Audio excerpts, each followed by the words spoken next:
मेरा नाम सीमा है। मेरे माता पिता का देहांत हो चुका था। भैया और भाभी मेरे लिए सब कुछ थे। भैया और भाभी कभी भी नंद के लिए कोई गलत फैसला नहीं करते और ना ही कभी उनका बुरा चाहते हैं। उनकी तो हमेशा ही कोशिश रहती है कि वह अपनी नंद के लिए अच्छे से अच्छा करे। उनकी नंद हमेशा अपनी जिंदगी में खुश रहे। लेकिन कभी कभी भाई की बहन भाभी की नंद भी खोटा सिक्का निकल जाती है। मेरी नंद की जिंदगी की कहानी मेरे अतीत से जुड़ी हुई है। मुझे लगता था कि अब सब कुछ ठीक हो गया है, पर ऐसा नहीं था। हमारा अतीत कभी कभी सालों बाद भी हमारे आगे आ जाता है। 21 साल बाद मेरा अतीत मेरे सामने आकर खड़ा हो गया, लेकिन मैं कुछ नहीं कर सकती थी। मैंने जवान नंद के हाथों से ही धोखा खाया था। उसने मेरे भरोसे को तोड़ कर रख दिया था। हम दो बहनें थे। हमारी बहन मुझसे 3 साल बड़ी थी। जब हमने कॉलेज जाना शुरू किया तो बहन का बर्ताव मेरे साथ बदल गया। वह हर समय अपने आप में ही मगन रहती थी। एक दिन मेरी सहेली की दोस्त ने मुझे बताया कि तुम्हारी बहन के पास फोन है और वो किसी लड़के से बात करती है। मैंने उसकी बात पर भरोसा नहीं किया। समय बीतता गया। मेरी बहन रात को सबके सो जाने के बाद चुप कर दूसरे कमरे में चली जाती थी। मैंने सबकी वजह पूछी तो उसने मुझसे कहा कि कोई ऐसी बात नहीं है, बस मेरी पढ़ाई में मन नहीं लगता है, इसलिए मुझे बहुत खुशी होती है अगर मेरी पढ़ाई से जान छूट जाए तो। मैंने बहन से कहा, मेरे तो आखिरी इच्छा थी तुम आगे पढ़ो, मेरा तो सपना था तुम पढ़ लिख कर कुछ बनो। लेकिन जवाब में उसने मुझसे कहा, समय के साथ साथ इंसान के सपने और सोच बदल जाते हैं। एक दिन मेरी भाभी बिस्तर साफ कर रही थी। उन्हें मेरे बिस्तर में से मोबाइल मिला। मुझसे पूछने लगी कि यह मोबाइल किसका है। मैंने अपनी भाभी से कहा कि मुझे नहीं पता ये मोबाइल किसका है और कहां से कैसे आया। मेरी बहन बोली कि भाभी ये झूठ बोल रही है, इसका ही मोबाइल है, मैंने खुद ये मोबाइल इसके पास देखा था। मेरी भाभी ने मेरे मुंह पर जोरदार थप्पड़ मारा। मोबाइल उसी समय अपने पास रख लिया। मेरी बहन ये सब कुछ देखकर हंस रही थी। मुझे अब समझ में आया था कि मेरी बहन अपना मोबाइल मेरे पास छुपाती थी ताकि जब मैं उस मोबाइल को ढूंढने की कोशिश करूं तो वो मुझे न मिले। और एक बार ऐसे ही हुआ था। इन सब के बाद भाभी ने मेरा कॉलेज जाना बंद कर दिया और मुझसे बहुत ज्यादा नाराज रहने लगी। जब भैया ने पूछा कि मैं कॉलेज क्यों नहीं जा रही हूँ तो भाभी ने उनसे कह दिया कि एग्जाम होने वाले हैं तो ये घर पर ही रहकर तैयारी कर रही है, आप परेशान ना हो, मैं सब देख लूंगी। एक दिन भैया ने कहा, मेरा दोस्त चाहता है कि अब हमें अपनी बहनों की शादी कर देनी चाहिए, वह बड़े हो गए हैं। दीदी का रिश्ता भैया के दोस्त के घर पर हुआ था और ये रिश्ता उसकी मर्जी से ही हुआ था, लेकिन अब वो उस लड़के को पसंद नहीं करती थी। भाभी ने दीदी को बहुत समझाया, लेकिन वो भाभी की बात नहीं मानी। उसी समय भाभी को मेरी बात पर विश्वास हुआ कि मैं सच कह रही थी। अब मेरा कॉलेज जाना शुरू हो गया था क्योंकि सारा सच भाभी के सामने आ चुका था। एक दिन मेरी दीदी ने खुद भैया से कहा कि वह अपनी मर्जी से शादी करना चाहती हैं। किसी भी हाल में वो उनके दोस्त के बेटे से शादी नहीं करेंगी। वैसे भी उन लोगों के घर में खाने पीने तक को कुछ भी नहीं रहता। मेरी ख्वाहिशें, मेरे सपने वो कैसे पूरे कर सकते हैं। भैया ने कहा कि मैं अपने दोस्त को जुबान दे चुका हूँ और अब तो सूरज की नौकरी लगने वाली है। वैसे भी जो कुछ मेरे पास है वो सब तुम दोनों बहनों का ही तो है, मैं कौन सा अपने साथ लेकर जाने वाला हूँ। अब मैं तुमसे इस बारे में कोई बात नहीं करना चाहता। लेकिन दीदी भी अपनी जिद पर अड़ी रही। कहने लगी कि अगर आप लोगों ने मेरे साथ जबरदस्ती की तो मैं फांसी लगा लूंगी, लेकिन किसी भी हाल में सूरज से शादी नहीं करूंगी। दीदी की बात सुनकर मेरी भाभी बहुत ज्यादा परेशान हुई। भैया के दोस्त भी शादी के लिए जल्दी कर रहे थे क्योंकि उनकी तबीयत ठीक नहीं रहती थी। वो चाहते थे कि अपनी आंखें बंद होने से पहले वो अपने बेटे की शादी कर दें, लेकिन दीदी मानने को तैयार ही नहीं थी। एक दिन दीदी कहने लगी कि मैं सूरज से कुछ बात करने जा रही हूँ। भाभी ने कहा, सीमा को साथ लेकर जाओ। दीदी कहने लगी कि आखिर कब तक मुझे आप लोग याद कराते रहेंगे, आप बेफिक्र रहें, घर से भाग नहीं रही हूँ। ये कहकर घर से चली गई और शाम को जब वापस आई तो मेरी भाभी भी उन्हें देखकर खुश हो गई। वो सोच रही थी शायद सूरज ने उन्हें शादी के लिए मना लिया होगा क्योंकि सूरज भी दीदी को पसंद करते थे। इस बात से सब लोग अनजान थे कि उनकी बेटी जैसी बहन, जिसे उन्होंने बहुत लाड प्यार से पाला था और कभी भी किसी बात के लिए कोई पाबंदी नहीं लगाई थी, वो उनकी इज्जत को मिट्टी में मिलाने जा रही है। ननद तो भैया भाभी की इज्जत और मान सम्मान होती है और अपने भैया और भाभी की खातिर तो अपनी जान भी दे देती है। पर कुछ नंद ऐसी भी होती हैं जो ये भी नहीं सोचती कि उनके भैया भाभी ने अपनी सारी जिंदगी उनकी परवरिश में गुजार दी। हम सब लोग सोच रहे थे कि मेरी दीदी सूरज यानी कि अपने मंगेतर से मिलने जाती है, लेकिन भैया को यह बात नहीं पता थी, क्योंकि यह बात इस समय बहुत गलत समझी जाती थी। एक दिन जब मैं कॉलेज से वापस आ रही थी तो मैंने दीदी को एक लड़के के साथ बाइक पर जाते हुए देखा। मैंने सोचा कि हो सकता है सूरज हो, लेकिन जब मैं घर पर आई तो सूरज तो हमारे घर पर ही बैठे थे। भाभी को भी अब पता चल चुका था कि दीदी उनसे झूठ बोल रही है। भाभी ने अपनी इज्जत की खातिर सूरज से झूठ बोल दिया कि दीदी दोस्त के घर गई है। दीदी के पास अब मोबाइल था और उन्होंने हमें बताया था कि ये मोबाइल उन्हें उनके मंगेतर ने दिया है। उस दिन भी दीदी घर पर नहीं थी। मैं समझ गई थी वह अब कभी भी सच नहीं बोल सकती। सूरज पढ़े लिखे थे और उन्हें नौकरी मिलने वाली थी। भाई के दोस्त के घर के हालात अच्छे नहीं थे। सूरज के घर वाले आज डेट फिक्स करने आए थे। भैया और भाभी ने उन्हें 1 महीने के बाद की तारीख दे दी थी। दीदी घर पर आई तो सबको देखकर हैरान हो गई। आंटी उठी और प्यार से उसके सर पर हाथ रखने लगी और उनकी बलाएं लेने लगी, लेकिन दीदी ने उनका हाथ झटक दिया और कमरे में चली गई। भाभी ने उनसे कहा कि शर्मा गई होगी। मैं अपनी दीदी के कमरे में गई और उनको मिठाई खिलाने लगी तो दीदी ने प्लेट फेंक दी और चीख कर कहने लगी कि तुम लोगों ने मेरी ज़िंदगी का फैसला मुझसे पूछे बगैर कैसे कर दिया? तुम लोग ऐसे कैसे कर सकते हो मेरे साथ? मैं किसी भी हाल में इस लड़के से शादी नहीं करूँगी। तुम में से कोई भी मेरे साथ ज़बरदस्ती नहीं कर सकता। मैंने दीदी से कहा कि तुम्हें क्या हो गया है, तुम क्यों सूरज से शादी नहीं करना चाहती हो, क्या कमी है उसमें? तो कहने लगी अगर तुम्हें इतना ही पसंद है तो तुम ही उससे क्यों नहीं शादी कर लेती, लेकिन मेरा पीछा छोड़ दो। मैंने उस दिन भी दीदी को बहुत ज़्यादा समझाया कि भैया को आप पर बहुत मान है, वह आपसे बहुत मोहब्बत करते हैं। तुमने जो भी कहा है हमेशा उन्होंने तुम्हारी बात मानी है। अब तुम उनके साथ ऐसा क्यों कर रही हो? क्या तुम्हें भैया की इज्जत का जरा भी ख्याल नहीं? तुम हमारे साथ ऐसा मत करो। भाभी भी कमरे में आ गई और दीदी से हाथ जोड़कर कहने लगी कि तुम मेरी नंद हो, लेकिन बेटी से बढ़कर माना है।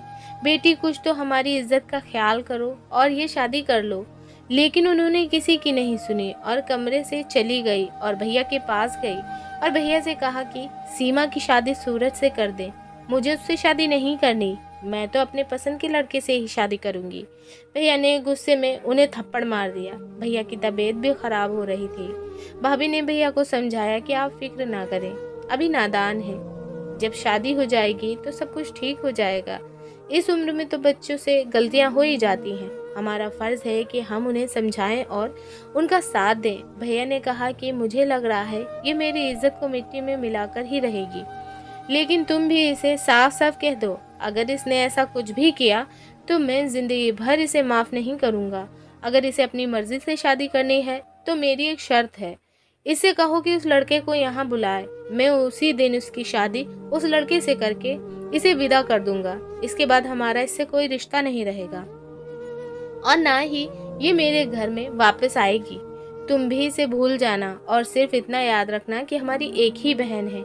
ये सुनकर मेरी भाभी रोने लगी, लेकिन जब दीदी को ये बात पता चली तो उन्हें ज़रा से भी अफसोस नहीं हुआ, बल्कि वो तो बहुत खुश हो गई।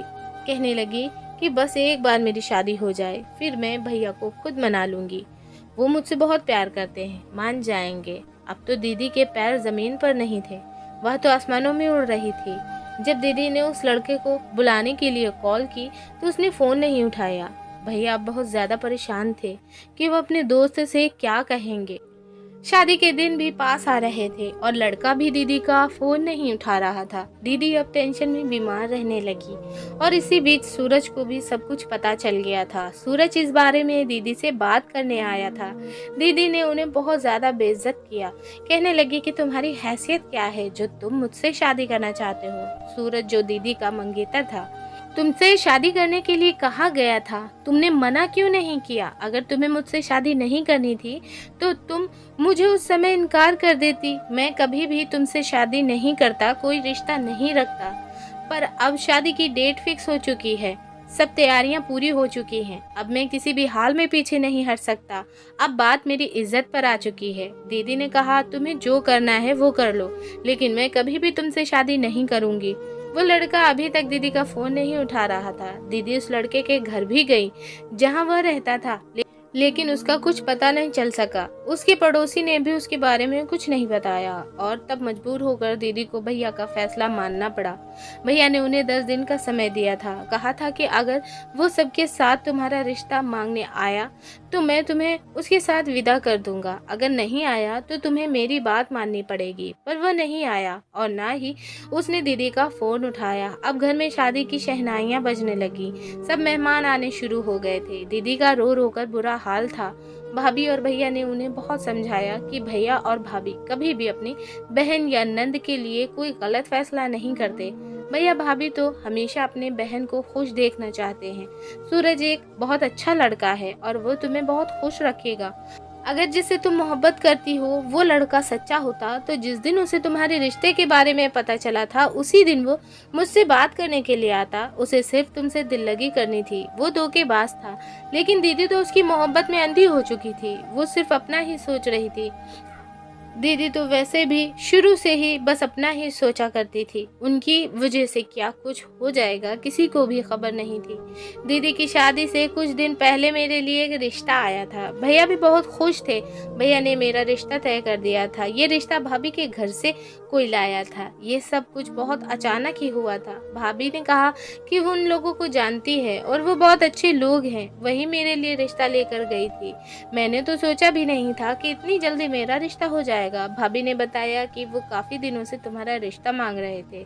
लड़के ने तुम्हें देखा हुआ है और तुम्हें पसंद करता है। वो कह रही थी कि लड़का बहुत अच्छा है और खाते पीते घर का है। मेरी नंद तो बहुत खुशनसीब है। मुझे खुशी हो रही थी कि लड़के ने मेरा रिश्ता भेजा है। उसने मुझे पहले से ही देख रखा है। मुझे तो अपनी खुशकिस्मती पर यकीन नहीं आ रहा था। जब मेरी दीदी को सब कुछ पता चला तो वो बहुत गुस्से में कहने लगी कि मैं तो आपकी सौतेली बहन हूँ जो मेरी एक कंगाल लड़के के साथ शादी कर रहे हैं, जिसके पास मुझे ठीक से 2 वक्त का खाना भी नहीं मिल सकेगा, जो मुझे गरीबी के अलावा और कुछ भी नहीं दे सकता। मैंने दीदी को समझाया कि किस्मत बदलने में देर नहीं लगती। तुम देखना, सूरज की बहुत जल्द अच्छी नौकरी लग जाएगी और उसका भी वक्त बदल जाएगा। मुझे भगवान पर पूरा भरोसा है। एक दिन मेरी मामी घर पर आई और अपने भाई से बात करवाई। उसी दिन पहली बार मैंने अपने होने वाले पति से बात की थी और शायद ये मेरी पहली और आखिरी बात थी। मैं नहीं जानती थी कि अब कौन सी मुसीबत हमारे घर पर आने वाली है। मेरी बहन की शादी का दिन आ गया और वो बहुत सदमे की हालत में बैठी थी। मेरी कजिन कहने लगी कि तुम तो ऐसे मुंह बनाकर बैठी हो जैसे जबरदस्ती तुम्हारी शादी कर रहे हो। सच तो यही था जो लोगों को लग रहा था। भाभी ने उन लोगों से बहाना बनाया और दीदी को वहां से ले गई। अब बारात भी आ चुकी थी, लेकिन किसी को नहीं पता था कि आने वाले पल में सब लोगों पर क्या कयामत टूटने वाली है। जैसे ही बारात आई सब लोग बारात देखने चले गए। मैं भी बहुत खुश थी क्योंकि मेरी बहन की शादी थी। जब मुहूर्त का समय आया और पंडित जी ने दुल्हन को बुलाने के लिए कहा, मेरी भाभी दीदी को लेने गई, लेकिन वो कमरे में नहीं थी।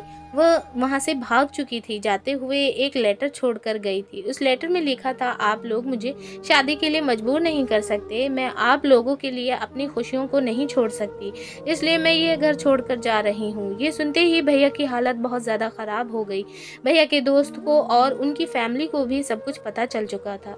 सब लोग दुल्हन के आने का इंतज़ार कर रहे थे, पर वो तो अपने भैया की इज्जत उतार कर चली गई थी। भैया रोते रोते कह रहे थे कि मुझसे क्या गलती हो गई, ऐसी क्या कमी रह गई मेरी परवरिश में जो मेरी बहन ने एक बार भी मेरी इज्जत का नहीं सोचा। अब मैं लोगों को क्या मुंह दिखाऊंगा, सबसे क्या कहूंगा कि मेरी बहन अपनी शादी छोड़कर कहाँ चली गई। भैया के दोस्त ने कहा कि तुम फिक्र मत करो, सीमा हमारी भी बेटी है। अगर आपकी एक बेटी हमारे घर की बहू नहीं बन सकती तो क्या हुआ, दूसरी बेटी बन सकती है। भैया ने मेरी तरफ देखा। मुझे उनकी आंखों में एक उम्मीद दिखाई दी थी। ये सुनकर मैं अपनी भाभी के गले लगकर रोने लगी। मैंने भाभी से मना किया कि ऐसा नहीं करें। भैया ने भी अपने दोस्त से कहा कि सीमा की मंगनी हो चुकी है। मैं उन लोगों से क्या कहूँगा? भैया के दोस्त ने कहा कि मंगनी ही तो हुई है, शादी तो नहीं हुई। उनसे कह देना कि सीमा की शादी जहाँ होनी थी वहाँ हमने कर दी। इस तरह अचानक से मेरी सूरत से शादी हो गई, जिसके बारे में मैंने कभी भी नहीं सोचा था। आज वो मेरे सामने मेरा पति बनकर खड़ा था। हम लड़कियों के साथ ही हमेशा ऐसा क्यों होता है?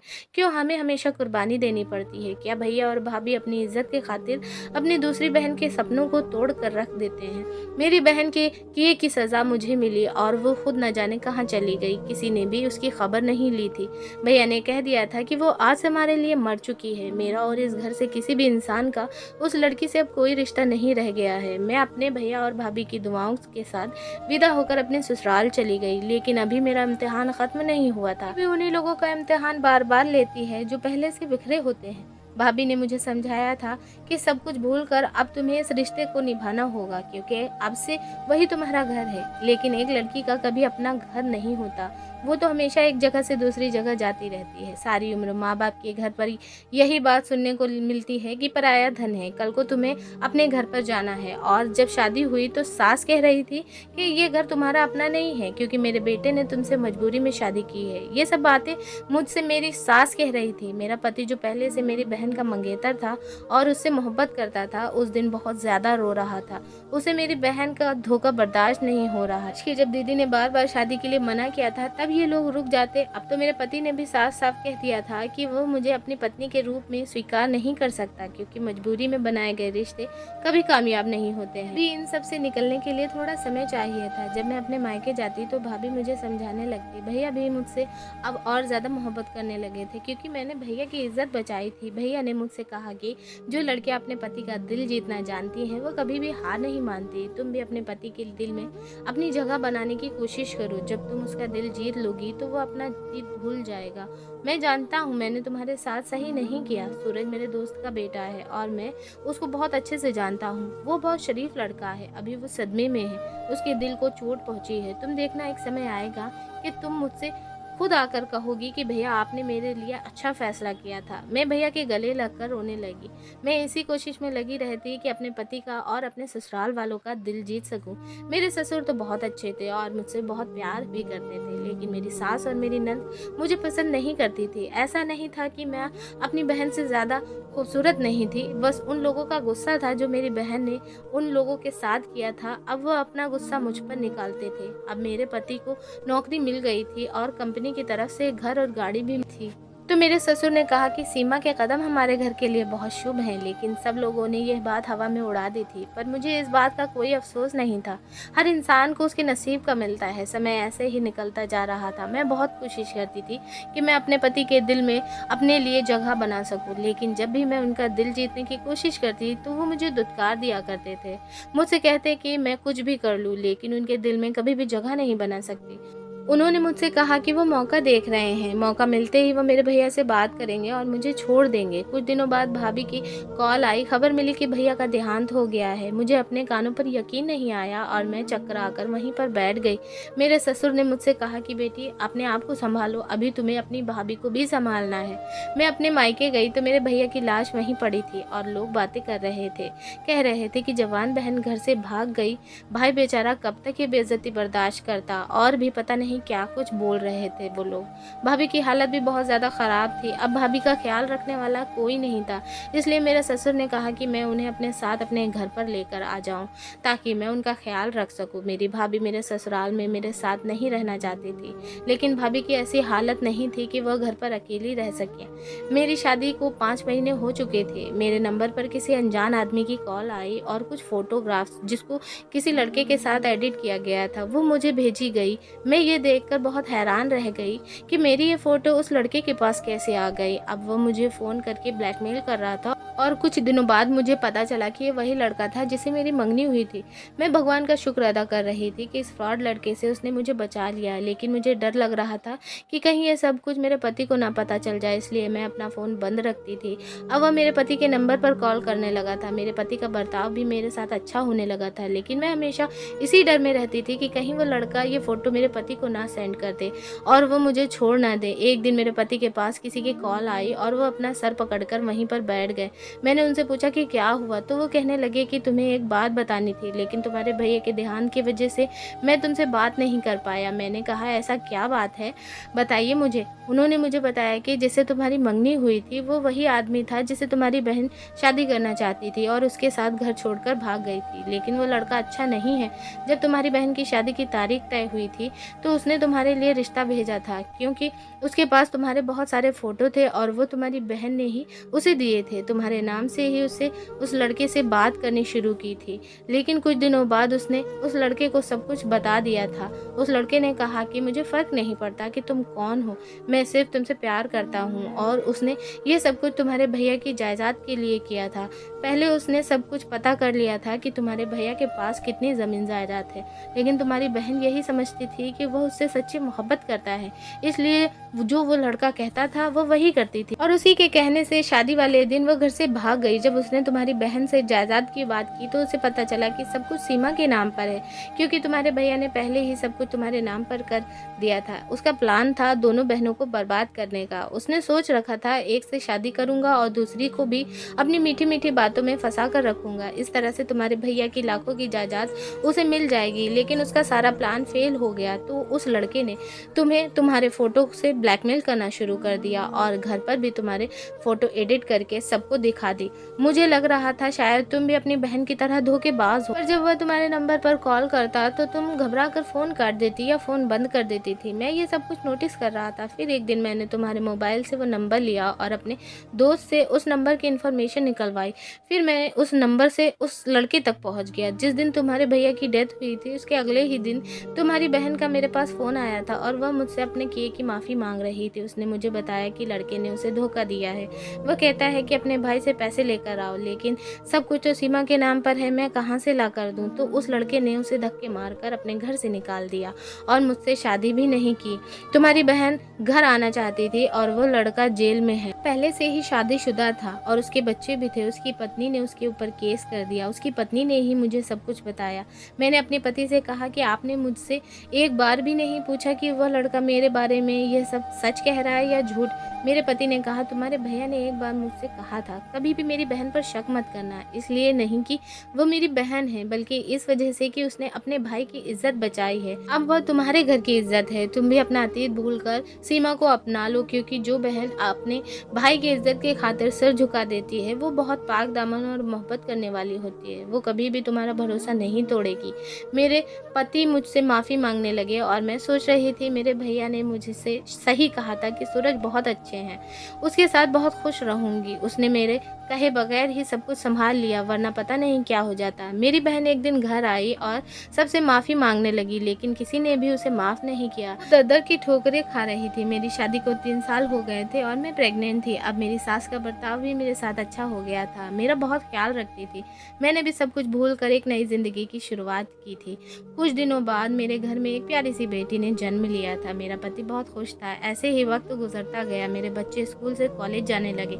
मेरे 2 बच्चे थे। जब मेरी बेटी पैदा हुई तो मेरे परिवार वाले और मैं बहुत ज़्यादा खुश थे। अब जैसे जैसे वो बड़ी हो रही थी वो बहुत ज़्यादा चिड़चिड़ी होने लगी थी। अपने भाई से भी लड़ती रहती थी और हमसे भी अच्छे से बात नहीं करती थी। पता नहीं क्यों वो मुझसे दूर होती जा रही थी। जब मैं उससे मुझे पूछती तो वो कहती कि मम्मा आप तो मेरे पीछे पड़ी रहती हो। वो सिर्फ अपने कमरे में अकेली रहती, किसी से बात भी नहीं करती थी। जब एक दिन मेरी बेटी का रिश्ता आया तो हमने मना कर दिया, क्योंकि वो अभी पढ़ रही थी और अभी हमारा उसकी शादी करने का कोई इरादा नहीं था। लेकिन वो लोग पता नहीं कैसे थे, हमारे मना करने के बाद भी बार बार हमारे घर पर रिश्ता लेकर आने लगे। जब हमने उनकी बात नहीं मानी तो वो धमकियों पर उतर आए। मेरे पति ने उन लोगों की छानबीन निकाली तो ये सुनकर मेरी आंखें फटी की फटी रह गईं। इतने सालों बाद आज मेरा अतीत मेरे सामने आकर खड़ा हो गया था। मेरी 18 साल की बेटी जब भी कॉलेज से वापस घर आती तो अपना पेट पकड़ कर रोने लगती और कहती कि मेरे पेट में बहुत दर्द हो रहा है। जब मैं उसे कहती कि चलो डॉक्टर के पास चलो तो वो मना कर देती। इसलिए मैंने सोचा कि मेरे गांव में एक मशहूर दाई है, क्यों ना उसे घर बुलाकर अपनी बेटी का चेकअप करवा लेती हूँ, क्योंकि वो डॉक्टर के यहाँ जाने में मना करती थी। जब दाई ने मेरी बेटी का चेकअप किया तो उनकी बात सुनते ही मेरे पैरों तले ज़मीन निकल गई और मुझसे कहने लगी कि अपनी बेटी की शादी आज ही मेरे 14 साल के बेटे के साथ कर दो, वरना ये मर जाएगी। मैं बहुत ज़्यादा डर गई थी, इसलिए उसकी शादी उसी दिन कर दी। मुझे ये बात बहुत हैरान कर रही थी कि शादी के बाद वो सही होने लगी थी। मैं ये जानना चाहती थी कि आखिर ये क्या राज हो सकता है। इसलिए मजबूर होकर एक दिन मैंने अपनी बेटी के कमरे में चुपके से झाँक कर देखा तो वहाँ कोई 14 साल का लड़का नहीं था, बल्कि वही लड़का था जो मेरी बेटी का रिश्ता लेकर आया था, और वो उसी का बेटा था जिसने मेरी बहन को धोखा दिया था और उसके साथ साथ मेरी भी ज़िंदगी बर्बाद करने की कोशिश की थी। मेरे पति ने मुझे समझाया था कि अपने गांव की दाई की बातों में मत आओ, हमारी बेटी को कुछ नहीं हुआ है, वो बिल्कुल ठीक हो जाएगी। लेकिन मैं नहीं जानती थी कि जिस पर भी मैं भरोसा करती थी उसने ही मेरे भरोसे को तोड़ कर रख दिया। मेरे दाई के साथ साथ मेरी बेटी ने भी मुझे धोखा दिया था। मुझे देखते ही मेरी बेटी के चेहरे का रंग उड़ गया और कहने लगी, मम्मा मैं विनय से बहुत प्यार करती हूँ, इसलिए मैंने ये सब कुछ नाटक किया, आप मुझे माफ़ कर दें। मैंने उससे कहा कि तुम बिल्कुल अपनी मासी पर गई हो, उसने भी ऐसे ही अपने भैया भाभी को धोखा दिया था और भाग गई थी। और इस लड़के का बाप तो ऐसा नाग है जो कभी भी डसना नहीं भूलता। मेरे पति को जब ये सब कुछ पता चला तो उसने हमारी बेटी को घर से निकाल दिया। मेरी बेटी ने मुझसे कहा कि अगर आपको आपका प्यार नहीं मिला तो आप मुझसे मेरा प्यार क्यों छीनना चाहती हैं। मासी बिल्कुल सही कहती हैं कि आप दूसरों का हक छीन लेती हो। मेरे पति ने उसे ज़ोर से थप्पड़ मारा और उन दोनों को घर से निकाल दिया। उस दिन मैं बहुत ज़्यादा रोई और मेरी बहन ने मेरे हंसते खेलते घर को उजाड़ दिया था। मेरी बहन चाहती थी कि मैं अपने पति को छोड़ दूं और वो उससे शादी कर ले, क्योंकि अब सूरज के हालात बहुत बदल चुके थे। सूरज के पास गाड़ी बंगला सब कुछ था और जिस वजह से मेरी बहन ने सूरज से शादी करने के लिए मना किया था, आज वो सब कुछ सूरज के पास था। लेकिन ये सब कुछ तो नसीबों का खेल होता है। जब मैंने उसे समझाया था तो ये बात नहीं समझी थी। एक दिन मेरी बहन का एक्सीडेंट हो गया और वह अपने हाथ पैरों से लाचार हो गई। मेरे पति मुझसे बहुत प्यार करते थे, वरना पता नहीं मेरा क्या होता। मैंने अपनी बेटी को भी समझाने की बहुत कोशिश की कि ये लड़का तुम्हारे लायक नहीं है, और जब हमने उसके रिश्ते को मना किया था तो उन दोनों ने मिलकर ये प्लान बनाया और पेट दर्द का नाटक करके मुझे बेवकूफ़ बनाया। ये भूल गई थी कि माता पिता कभी भी अपने बच्चों के लिए बुरा नहीं सोचते। तभी मेरी बेटी रोती हुई मेरे घर आई और मुझसे माफ़ी मांगने लगी। कहने लगी, मम्मा मैं भटक गई थी, मासी ने मुझे आपके खिलाफ कर दिया था, लेकिन मुझे सब कुछ पता चल गया है कि उन्होंने आपके बारे में जो भी कहा था वो सब कुछ गलत था। मेरे पति ने मुझे डिवोर्स दे दिया है, धक्के मारकर अपने घर से निकाल दिया। मेरे पति ने अपनी बेटी को माफ़ नहीं किया और कहने लगे कि हमारी कोई बेटी नहीं है। मैंने अपने पति से कहा कि मैंने आज तक आपसे कुछ नहीं मांगा, आज मांग रही हूँ, हमारी बेटी से भूल हो गई है, उसे माफ़ कर दो। मेरे पति ने मेरी बेटी को माफ़ कर दिया और हम सब लोग एक खुशहाल ज़िंदगी बिताने लगे। भला हो मेरे भैया और भाभी का, जो हम दो बहनों की खातिर भैया और भाभी ने अपनी खुद की औलाद को जन्म नहीं दिया। अगर हमारे खुशी की खातिर अपना खुद का गला घोट सकते हैं तो क्या हम लोगों का फ़र्ज़ नहीं बनता है कि उन्हें खुश रखें और उनके बताए हुए रास्ते पर चलें। अभी भी हमारे ज़माने में ऐसे लोग होते हैं जो दूसरों की खातिर अपनी खुशियाँ दबा देते हैं। ऐसे ही मेरे भैया और भाभी थे। मम्मी पापा के देहांत के बाद उन्होंने हम दो बहनों को अपनी बेटियों से बढ़कर पाला। तो दोस्तों, कैसी लगी आपको ये कहानी? अपने सुझाव हमें कमेंट में ज़रूर लिख भेजिएगा। वीडियो को लाइक, चैनल को सब्सक्राइब और अपने दोस्तों और फैमिली में शेयर करना मत भूलिएगा। हम आपको मिलेंगे एक और ऐसी बेहतरीन वीडियो में। तब तक के लिए धन्यवाद। आपका दिन शुभ हो।